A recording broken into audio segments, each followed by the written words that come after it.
안녕하십니까. 반갑습니다. 취업 전문가 윤종혁입니다. 자, 신용보증기금이 또 채용이 눈앞에 성큼 다가왔습니다. 신용보증기금은 대구로 옮겨서요. 대구 혁신도시로 옮겨서 지금 현재 본사는 대구에 있습니다. 그래서 지역 인재 채용을 중심으로 하고 있죠.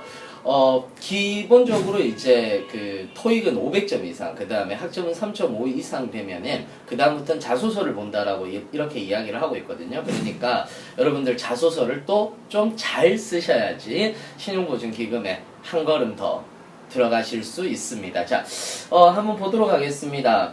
제일 먼저 이제 눈에 띄는 게 직무 관련 경력 기술서와 직무 관련 경험 기술서입니다. 자, 여기서 분명히 말씀드리는 건 뭐냐면 해당자에 한한다라고 얘기를 했거든요. 그래서 이 부분에 있어서 내가 불리한 거 아닌가 아니면 유리한 건가 이렇게 생각하지 마시고요. 이 부분에서는 여러분들이 입사 지원서에 경력사항을 써놓았잖아요. 또는 봉사활동 같은 것들을 써놓았으면 경험기술서가 되는 거겠죠. 그렇지 않겠습니까? 그러니까 입사 지원서와 맞는지에 대한 확인 여부니까 여러분들이 이 부분에 대해서는 부담을 갖지 않으셔도 됩니다. 무슨 말인지 아시겠죠? 자, 그러니까 직무 관련 경력 기술서다라고 이렇게 얘기를 해서요. 이거는 뭐 수행한 활동들을 먼저 써주셔야 되겠죠. 만약에 이제 1500바이트로 쓰는 거거든요. 그러니까 1500바이트 정도니까 한 800자 정도로 쓰시는 건데, 여러분들이 이제 800자 정도로 쓰시면은 어떤 식으로 쓰셔야 되느냐 하면은 구성이 중요하단 말이에요. 나열식으로 하기에는 좀 애매한 부분들이 있어요. 그래서 서술 형태로 써주셔야 되는데, 수행한 활동에 대해서 먼저 써주시는 것이 맞을 것 같습니다. 뭐 회사 생활을 했다라거나 아니면 인턴을 했다라거나 이런 부분들을 써주셔야 되는 거고, 거기에 대한 여러분들의 역할에 대해서 여러분들이 정확하게 써주셔야 돼요. 나는 어떤 역할을 맡았다. 그 중에서 대표되는 역할에 대해서 좀 상세하게 기술하고요. 그러한 것들을 통해서 나는 어떤 업무 능력, 즉 역량에 대한 부분이니까 제 동영상을 계속 들으신 분들은 아시거든요. 역량에 대한 부분들은 뭐라고 얘기를 했죠? 지식, 기술, 태도에 대한 부분이라고 얘기를 드렸습니다. 그래서 여러분들 NCS 기반 채용 직무 설명 자료를 꼭 클릭을 하셔서 여기에 대한 지식과 여기에 대한 기술과 여기에 대한 태도는 무엇이 있는지 이런 부분들을 여러분들이 상세하게 봐주셔야지 될 것 같습니다. 그래서 어떤 업무 능력이 있는지에 대해서도 여러분들이 써주시고 기술해 주셔야지 되는 것이겠죠. 자, 그 다음에 두 번째가 직무 관련 경험 기술서에 대한 부분이에요. 경험 기술서 같은 경우는 여러분들 뭡니까? 봉사활동이라든지 대가를 받지 않고 한 활동들을 얘기를 합니다. 그래서 여러분들이 어떤 봉사활동을 했다, 그 입사 지원서에, 그래서 그 봉사활동에 대해서 써주시면 되는 거고요. 무슨 말인지 이해되시죠? 어학연수를 갔다 왔다, 어디로 어학연수를 갔다 와서 어떤 것들을 느꼈다 라고 이렇게 써주시면 될 것 같습니다. 자, 그리고 나서 이제 본격적으로 자기소개서에 들어가는데, 자기소개서 항목은 많지는 않지만 까다로운 부분들이 있음이 유념하시기 바랍니다.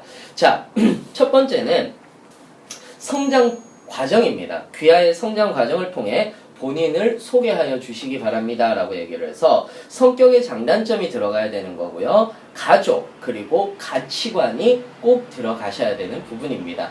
가로해놓고 이렇게 써놓은 부분들은요, 꼭 들어갔으면 좋겠다라고 얘기를 하는 공고사항이기 때문에 꼭 들어가는 것이 좋습니다. 자, 그러면은 어떤 식으로 구성을 하느냐 하면은 첫 번째는 가족, 즉 여러분들이 자라온 환경, 어떤 가정 환경에서 자라왔는지, 그리고 그런 가정 환경에서 자라오면서 나의 가치관은 어떤 식으로 되었는지, 그리고 그 가치관을 통해서 나의 성격은 어떤 식으로 이루어졌는지를 여러분들이 써주시는 거예요.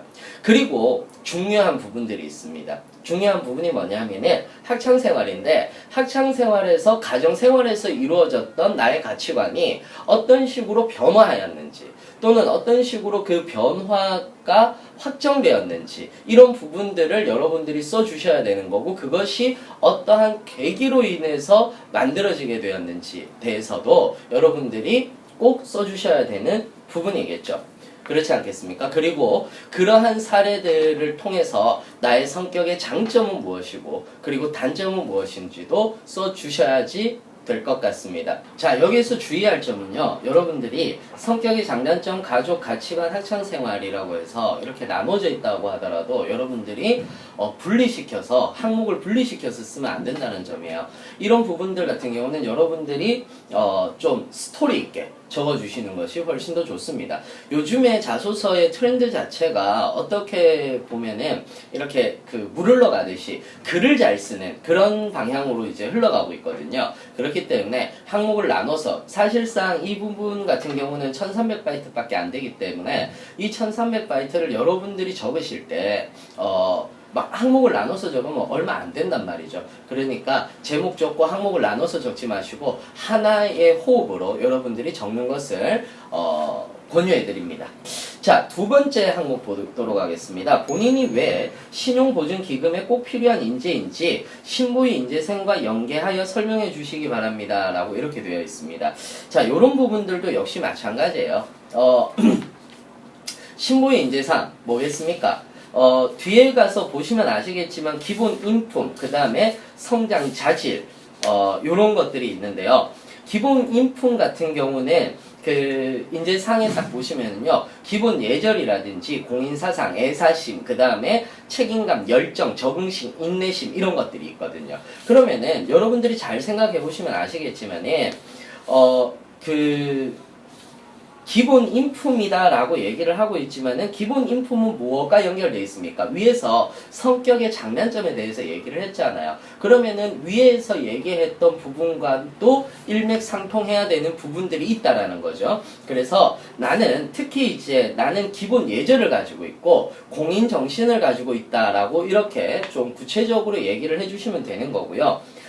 반드시 기본 인풋만 적어서는 안 된다는 거죠. 성장 자질 또한 가지고 있다라는 부분들을 여러분들이 얘기를 해주셔야 되는데 나는 어떠한 기본 예절을 가지고 있고 공인인식을 어떤 식으로 키워왔으며 그리고 이런 것들을 통해서 기술 신용보증기금에서 나는 어떤 성장 자질을 가지고 있는지 소통 의지를 가지고 있다라고 얘기를 한다라든지 직관력과 통찰력을 가지고 있다라고 얘기를 하든지 통섭 능력을 가지고 있다라고 얘기를 한다라든지 이런 부분들이 있어야 된다라는 거죠. 왜 그러냐면 신용보증기금이라고 얘기를 하는 것은 신용을 분석하는 곳이에요. 신용을 회사에 대한 신용을 분석하고 거기에 대한 채무라든지 그 다음에 상환 능력이라든지 이런 것들을 여러분들이 파악해야 되는 능력을 가지고 있어야 된다는 거죠. 그렇기 때문에 이러한 부분에서 여러분들이 기업 신용 분석을 할 때 산업을 바라보는 눈을 가지고 있다라고 얘기를 하든지 이게 잠재적인 성장 자질이거든요.